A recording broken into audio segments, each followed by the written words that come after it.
Hi ವೀಕ್ಷಕರೇ, ನೋಡಿ, ಸರ್ಕಾರದಿಂದ ಗೃಹಲಕ್ಷ್ಮಿ ಯೋಜನೆಯ ಪ್ರತಿ ಫಲಾನುಭವಿಗಳಿಗೆ ಕಳೆದ 3 ತಿಂಗಳಿಂದ ನಮ್ಮ ಬ್ಯಾಂಕ್ ಖಾತೆಗೆ ಹಣ ಬರ್ತಿಲ್ಲ ಅಂತ ಯಾರೆಲ್ಲ ಹೇಳ್ತಾ ಇದ್ರಿ, ಇಂತಹ ಫಲಾನುಭವಿಗಳಿಗೆ ಒಟ್ಟಿಗೆ 6,000 ಗೃಹಲಕ್ಷ್ಮಿ ಹಣ ಅಂದರೆ 3 ತಿಂಗಳ ಹಣನ ಸರ್ಕಾರ ಜಮಾ ಮಾಡುವುದಾಗಿ ಭರ್ಜರಿ ಗುಡ್ಡಿಸ್ನ ಕೊಟ್ಟಿದೆ.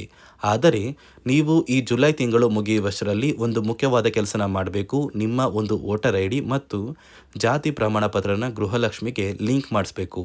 ಮರು ಅರ್ಜಿ ಹಾಕಬೇಕಾಗುತ್ತೆ. ಮೊಬೈಲಲ್ಲೇ ಈ 2 ದಾಖಲಾತಿಗಳನ್ನ ಲಿಂಕ್ ಮಾಡಿಸೋದಕ್ಕೆ ಸರ್ಕಾರ ಒಂದು ಅಪ್ಲಿಕೇಶನ್ನ ಕೂಡ ಕೊಟ್ಟಿದ್ದು, ಆ ಒಂದು ಅಪ್ಲಿಕೇಶನಲ್ಲಿ ಹೇಗೆ ನೀವು ಮರು ಅರ್ಜಿ ಮೂಲಕ ಈ ದಾಖಲಾತಿಗಳನ್ನ ಲಿಂಕ್ ಮಾಡಿಸ್ಬೇಕು ಅಂತ ನಾನು ನಿಮಗೆ ತಿಳಿಸ್ಕೊಡ್ತೀನಿ. ಅದೇ ರೀತಿ ಸರ್ಕಾರದಿಂದ ಕರ್ನಾಟಕದ 29 ಜಿಲ್ಲೆಗಳನ್ನು ಆಯ್ಕೆ ಮಾಡಿ ಕರ್ನಾಟಕದ ಪ್ರತಿ ಫಲಾನುಭವಿಗಳಿಗೂ ಕೂಡ ಈ 3 ತಿಂಗಳ 6,000 ಹಣನ ಜುಲೈ 27ರಿಂದ ಜಮಾ ಮಾಡ್ತಾ ಇದ್ದು, ಯಾವ ಫಲಾನುಭವಿಗಳಿಗೆ ಹಣ ಬರುತ್ತೆ, ಯಾರಿಗೆಲ್ಲ ಕ್ಯಾನ್ಸಲ್ ಆಗುತ್ತೆ ಅಂತ ತಿಳಿಸ್ಕೊಡ್ತೀನಿ. ಅದಕ್ಕಿಂತ ಮೊದಲು ನೀವು ನನ್ನ ಚಾನಲ್ನ ಸಬ್ಸ್ಕ್ರೈಬ್ ಆಗಿಲ್ಲ ಅಂದರೆ ದಯವಿಟ್ಟು ಪ್ರತಿಯೊಬ್ಬರು ಚಾನಲ್ನ ಸಬ್ಸ್ಕ್ರೈಬ್ ಮಾಡ್ಕೊಳ್ಳಿ, ಹಾಗೆ ವಿಡಿಯೋಗೆ ಒಂದು ಲೈಕ್ನ ಕೊಡಿ. ಹೌದು ವೀಕ್ಷಕರೇ, ಸರ್ಕಾರ ಪ್ರತಿಯೊಂದು ಗೃಹಲಕ್ಷ್ಮಿ ಫಲಾನುಭವಿಗಳಿಗೆ ಕಳೆದ 3 ತಿಂಗಳಿಂದ ಯಾರೆಲ್ಲ ಹಣ ಬಂದಿಲ್ಲ ಅಂತ ವೇಟ್ ಮಾಡ್ತಾ ಇದ್ರಿ, ಇದೀಗ ಕೊನೆಗೂ ಪ್ರತಿ ಫಲಾನುಭವಿಗಳಿಗೆ 3 ತಿಂಗಳ 6,000 ಹಣನ ಒಟ್ಟಿಗೆ ಜಮಾ ಮಾಡ್ತಾ ಇದ್ದೀವಿ ಅಂತ ಒಂದು ಮುಖ್ಯವಾದ ಭರ್ಜರಿ ಗುಡ್ಡಿಸ್ನ ಕೊಟ್ಟಿದೆ.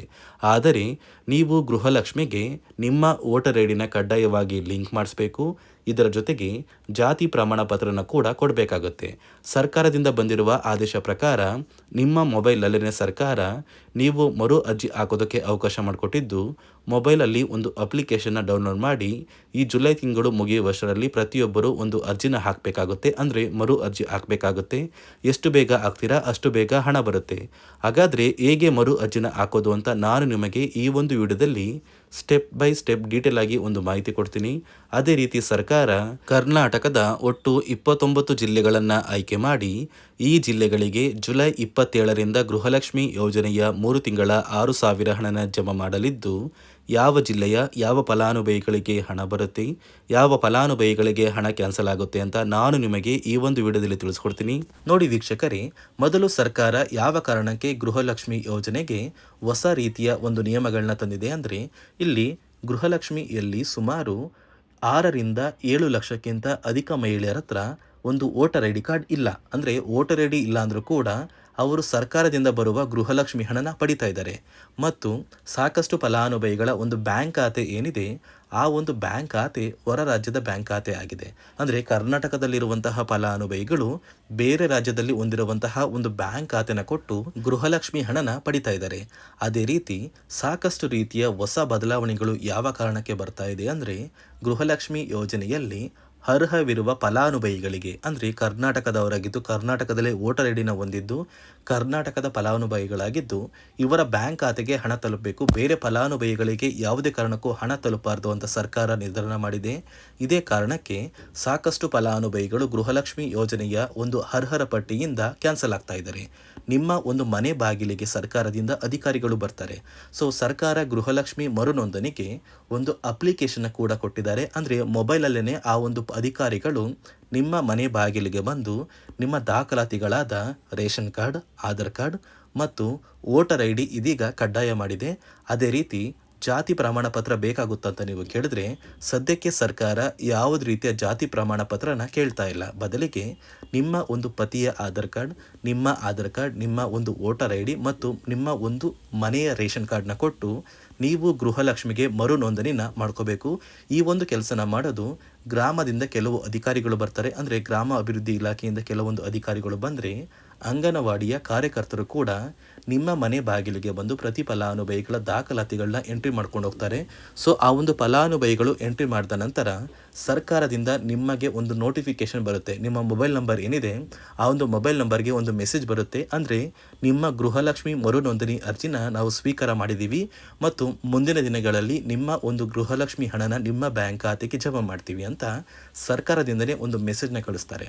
ಆದರೆ ನೀವು ನಿಮ್ಮ ಮೊಬೈಲ್ ನಂಬರ್ನ ಆಕ್ಟಿವ್ ಆಗಿರುವಂತಹ ಮೊಬೈಲ್ ನಂಬರ್ನ ಕೊಡಬೇಕು. ಯಾಕಂದರೆ ನಿಮ್ಮ ಬ್ಯಾಂಕ್ ಖಾತೆಗೆ ಲಿಂಕ್ ಆಗಿರುವಂತಹ ಮೊಬೈಲ್ ನಂಬರ್ ಬೇರೆ ಇರುತ್ತೆ ಮತ್ತು ನೀವು ಹೊಂದಿರುವಂತಹ ಒಂದು ಮೊಬೈಲ್ ನಂಬರ್ ಬೇರೆ ಇರುತ್ತೆ.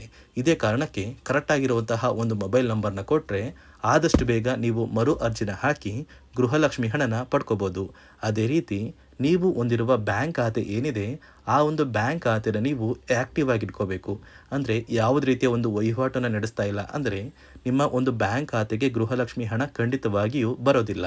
ಅದೇ ರೀತಿ ನೋಡಿ ವೀಕ್ಷಕರೇ, ನಿಮ್ಮ ಮನೆಯ ಕುಟುಂಬರು ಅಂದರೆ ಗೃಹಲಕ್ಷ್ಮಿ ಯೋಜನೆಯ ಒಂದು ಸದಸ್ಯ ಏನಾರು ಮರಣ ಹೊಂದಿದ್ದು ಅವರ ಬದಲಾಗಿ ನೀವು ಅಪ್ಲಿಕೇಶನ್ ಹಾಕ್ತೀವಿ ಅಂದರೆ ಅದು ಸಾಧ್ಯವಿಲ್ಲ. ಯಾಕಂದರೆ ನಿಮ್ಮ ಒಂದು ರೇಷನ್ ಕಾರ್ಡಲ್ಲಿ ಮನೆಯ ಯಜಮಾನಿ ಯಾರಿರ್ತಾರೆ ಅವರೇ ಮಾತ್ರ ಗೃಹಲಕ್ಷ್ಮಿ ಯೋಜನೆಗೆ ಅರ್ಹರಾಗಿರ್ತಾರೆ. ಒಂದು ವೇಳೆ ಮನೆಯ ಸದಸ್ಯರು ಯಜಮಾನಿಯಾಗಿದ್ದು ಅವರು ಮರಣ ಹೊಂದಿದ್ರೆ ನೀವು ಗೃಹಲಕ್ಷ್ಮಿ ಯೋಜನೆಗೆ ಅಪ್ಲಿಕೇಶನ್ ಹಾಕೋದಕ್ಕೆ ಆಗೋದಿಲ್ಲ. ಮೊದಲು ನಿಮ್ಮ ಮನೆಯಲ್ಲಿ ಇರುವಂತಹ ಒಂದು ಹೆಣ್ಣು ಮಗಳು ಅಂದರೆ ಮಹಿಳೆ, ನಿಮ್ಮ ಒಂದು ಪತ್ನಿ ಇರ್ಬೋದು ಅಥವಾ ನಿಮ್ಮ ಒಂದು ತಾಯಿ ಇರ್ಬೋದು, ಅವ್ರನ್ನ ಮನೆಯ ಯಜಮಾನಿ ನೀವು ಮಾಡಬೇಕಾಗುತ್ತೆ. ಸೊ ಮನೆಯ ಯಜಮಾನಿ ಮಾಡಿದ ನಂತರ ಮಾತ್ರ ನೀವು ಗೃಹಲಕ್ಷ್ಮಿಯ ಸೌಲಭ್ಯನ ಪಡ್ಕೋಬೋದು.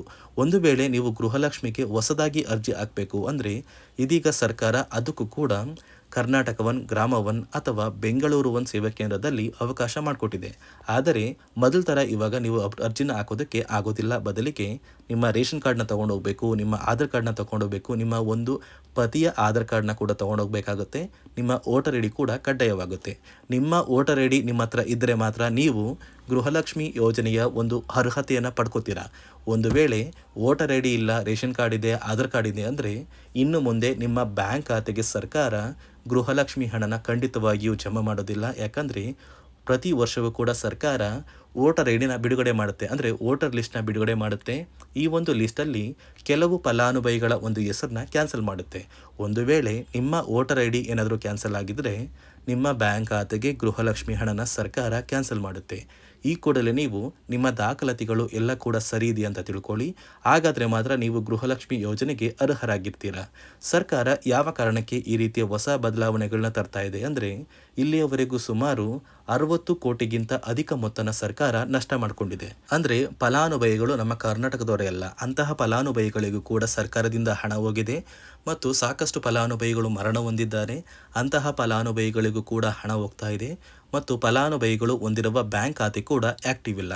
ಅಂತಹ ಫಲಾನುಭವಿಗಳಿಗೂ ಕೂಡ ಹಣ ಹೋಗಿದೆ ಮತ್ತು ಸಾಕಷ್ಟು ಫಲಾನುಭವಿಗಳು ಏನು ಮಾಡಿದ್ದಾರೆ ಅಂದರೆ ಅವರ ಮನೆ ಕುಟುಂಬದ ಯಜಮಾನಿ ಅಂದರೆ ಹೆಡ್ ಆಫ್ ದ ಫ್ಯಾಮಿಲಿ ಇರ್ತಾರಲ್ಲ, ಸೊ ಆ ಒಂದು ಮಹಿಳೆ ಮರಣ ಹೊಂದಿರ್ತಾರೆ. ಸೊ ಏನೋ ಒಂದು ಕಾರಣದಿಂದ ಮರಣ ಹೊಂದಿದ್ದು ಅವರ ಬ್ಯಾಂಕ್ ಖಾತೆಗೆ ಬರುವ ಗೃಹಲಕ್ಷ್ಮಿ ಹಣನ ಒಂದು ATM ಮೂಲಕ ವಿತ್ಡ್ರಾ ಮಾಡಿದ್ದಾರೆ ಮತ್ತು ಫೋನ್ಪೇ ಮೂಲಕ ಟ್ರಾನ್ಸ್ಫರ್ ಮಾಡ್ಕೊಂಡಿದ್ದಾರೆ. ಇದೀಗ ಸರ್ಕಾರ ಈ ರೀತಿಯ ಒಂದು ಹೊಸ ಬದಲಾವಣೆಗಳನ್ನ ಜಾರಿಗೆ ತಂದರೆ ಯಾರಿಗೂ ಕೂಡ ಗೃಹಲಕ್ಷ್ಮಿ ಹಣ ಮೋಸ ಆಗೋದಿಲ್ಲ ಮತ್ತು ಪ್ರತಿ ಫಲಾನುಭವಿಗಳಿಗೆ ಹಣ ಬಂದೇ ಬರುತ್ತೆ ಅಂತ ಆದೇಶ ಕೊಟ್ಟಿದೆ. ನೀವು ಕೇಳ್ಬೋದು ವೀಕ್ಷಕರೇ, 3 ವರ್ಷದಿಂದ ಯಾವುದೇ ಕಾರಣಕ್ಕೂ ನಮಗೆ ಗೃಹಲಕ್ಷ್ಮಿ ಯೋಜನೆ ಹಣ ಮಿಸ್ ಆಗಿಲ್ಲ. ಸೊ ಇದೀಗ ಏನಕ್ಕೆ ಸಡನ್ ಆಗಿ ಈ ಥರ ಬದಲಾವಣೆಗಳು ಬರ್ತಾ ಇದೆ ಅಂದರೆ ಸರ್ಕಾರದಿಂದ ಕೆಲವು ಅಧಿಕಾರಿಗಳು ಒಂದು ಚರ್ಚೆ ನಡೆಸಿದ್ದಾರೆ. ಒಂದು ಸಭೆಯಲ್ಲಿ ಗೃಹಲಕ್ಷ್ಮಿ ಯೋಜನೆಯ ಕುರಿತು ಒಂದು ಸಭೆ ಮಾಡಿದಾಗ ಅಲ್ಲಿ ಗೃಹಲಕ್ಷ್ಮಿ ಯೋಜನೆಯಲ್ಲಿ ಸಾಕಷ್ಟು ರೀತಿಯ ಲೋಪದೋಷಗಳು ಕಂಡು ಬಂದಿದೆ. DBT ಮೂಲಕ ನಿಮ್ಮ ಬ್ಯಾಂಕ್ ಖಾತೆಗೆ ಹಣನ ಹಾಕಬೇಕಾದ್ರೆ ಸಾಕಷ್ಟು ಫಲಾನುಭವಿಗಳಿಗೆ ಹಣ ಹೋಗ್ತಾ ಇದೆ. ಸಾಕಷ್ಟು ಫಲಾನುಭವಿಗಳಿಗೆ ಹಣ ಹೋಗಿದ್ರು ಅವರ ಬ್ಯಾಂಕ್ ಖಾತೆಗೆ ಜಮಾ ಆಗ್ತಾ ಇಲ್ಲ, ಬದಲಿಗೆ ಆ ಒಂದು ಹಣ DBTಯಲ್ಲೇ ಸ್ಟಕ್ ಆಗ್ತಾ ಇದೆ. ಮತ್ತು ಸರ್ಕಾರಕ್ಕೂ ಕೂಡ ಆ ಒಂದು ಹಣ ಬರ್ತಾ ಇಲ್ಲ. ಮತ್ತು ಸರ್ಕಾರ ಹಾಕಿರುವ ಹಣ ಇನ್ನೂ ಕೂಡ ಹಾಗೇ ಇದೆ. ಸಾಕಷ್ಟು ಫಲಾನುಭವಿಗಳು ಆ ಒಂದು ಹಣನ ಯೂಸ್ ಕೂಡ ಮಾಡ್ತಾ ಇಲ್ಲ, ಅಂದರೆ ಅದು ಬ್ಯಾಂಕ್ ಖಾತೆಯಲ್ಲಿ ಹಂಗೇನೆ ಇದೆ. ಇದೇ ಕಾರಣಕ್ಕೆ ಸರ್ಕಾರ ಈ ರೀತಿಯ ಹೊಸ ಬದಲಾವಣೆಗಳನ್ನ ತಂದಿದ್ದು, ಯಾರೆಲ್ಲ ಫಲಾನುಭವಿಗಳು ಸರ್ಕಾರಕ್ಕೆ ತೆರಿಗೆನ ಕಟ್ತಾ ಇದ್ದೀರಾ, ಗೌರ್ನಮೆಂಟ್ ಜಾಬಲ್ಲಿದ್ದೀರಾ ಮತ್ತು ಇನ್ಕಮ್ ಟ್ಯಾಕ್ಸ್ನ ಪೇ ಮಾಡ್ತಾ ಇದ್ದೀರಾ, ಇಂತಹ ಫಲಾನುಭವಿಗಳ ಹೆಸರನ್ನ ಇನ್ನು ಮುಂದೆ ಸರ್ಕಾರ ಗೃಹಲಕ್ಷ್ಮಿ ಯೋಜನೆಯಿಂದ ಕ್ಯಾನ್ಸಲ್ ಮಾಡಿದೆ.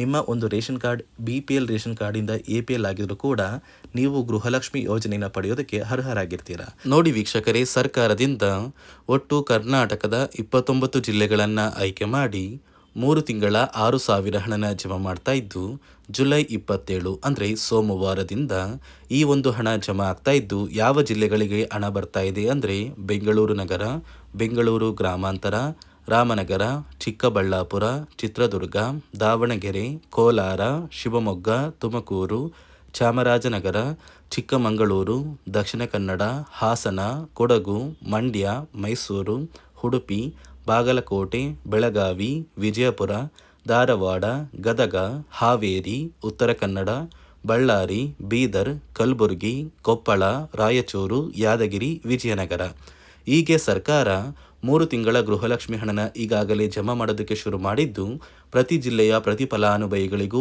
ಆದಷ್ಟು ಬೇಗ ಈ ಒಂದು ಹಣ ಬರುತ್ತೆ. ಈ ಒಂದು ವಿಡಿಯೋನ ನಿಮ್ಮ ಪ್ರತಿಯೊಂದು ಸ್ನೇಹಿತರಿಗೆ ಶೇರ್ ಮಾಡಿ, ಅವರ ಬ್ಯಾಂಕ್ ಖಾತೆಗೂ ಕೂಡ ಆದಷ್ಟು ಬೇಗ ಗೃಹಲಕ್ಷ್ಮಿ ಹಣ ಬರುತ್ತೆ ಅಂತ ಹೇಳ್ತಾ, ಇದಿಷ್ಟು ಸರ್ಕಾರದಿಂದ ಬಂದಿರುವ ಮಾಹಿತಿಯಾಗಿದ್ದು, ನಾನು ಕೊಟ್ಟಿರುವ ಮಾಹಿತಿ ನಿಮಗೆ ಇಷ್ಟ ಆಗಿದ್ದಲ್ಲಿ ನನ್ನ ಚಾನಲ್ನ ಸಬ್ಸ್ಕ್ರೈಬ್ ಮಾಡಿಕೊಂಡು ಹಾಗೆ ವಿಡಿಯೋಗೆ ಒಂದು ಲೈಕ್ನ ಕೊಡಿ.